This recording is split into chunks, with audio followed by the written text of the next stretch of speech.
ఏపీలో ఎమ్మెల్యే కోట ఎమ్మెల్సీ అభ్యర్థులు ఖరారైనట్లుగా ప్రచారం జరుగుతోంది. 5గురు అభ్యర్థులకు సీఎం చంద్రబాబు టిక్ పెట్టారనే టాక్ నడుస్తోంది. బీటీ నాయుడుకి మరోసారి శాసనమండలిలో చోటు దక్కబోతున్నట్లుగా సమాచారం. అలాగే మాజీ ఎమ్మెల్యే కొమలాపాటి శ్రీధర్ కు కూడా ఎమ్మెల్సీగా అవకాశం ఇస్తున్నట్లుగా చెబుతున్నారు. ఇక అదేవిధంగా మాజీ ఎమ్మెల్యేలు వంగవీటి రాధాకృష్ణ, పిఠాపురం వర్మలకు టీడీపీ కోటాలో ఎమ్మెల్సీలను చేరుస్తారని తెలుస్తోంది. ఇక 5వ సీటు జనసేనకి ఇస్తున్నారు. ఈ సీటులో మెగా బ్రదర్ నాగబాబు శాసనమండలికి వెళ్లబోతున్నారు. ఈ 5గురు అభ్యర్థులను నామినేషన్లకు సిద్ధం చేస్తున్నట్లుగా చర్చ జరుగుతోంది.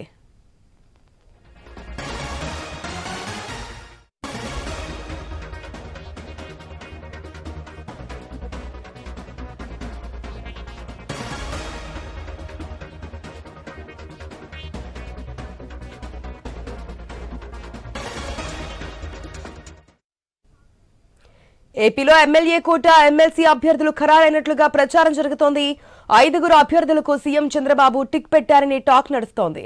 బీటీ నాయుడుకి మరోసారి శాసనమండలిలో చోటు దక్కబోతున్నట్లుగా సమాచారం. అలాగే మాజీ ఎమ్మెల్యే కొమలాపాటి శ్రీధర్ కు ఎమ్మెల్సీగా అవకాశం ఇస్తున్నట్లుగా చెబుతున్నారు. అదేవిధంగా మాజీ ఎమ్మెల్యేలు వంగవీటి రాధాకృష్ణ, పిఠాపురం వర్మలకు కూడా టీడీపీ కోటాలో ఎమ్మెల్సీలను చేస్తారని తెలుస్తోంది. ఇక 5వ సీటు అది జనసేనకి ఇస్తున్నట్టు తెలుస్తోంది.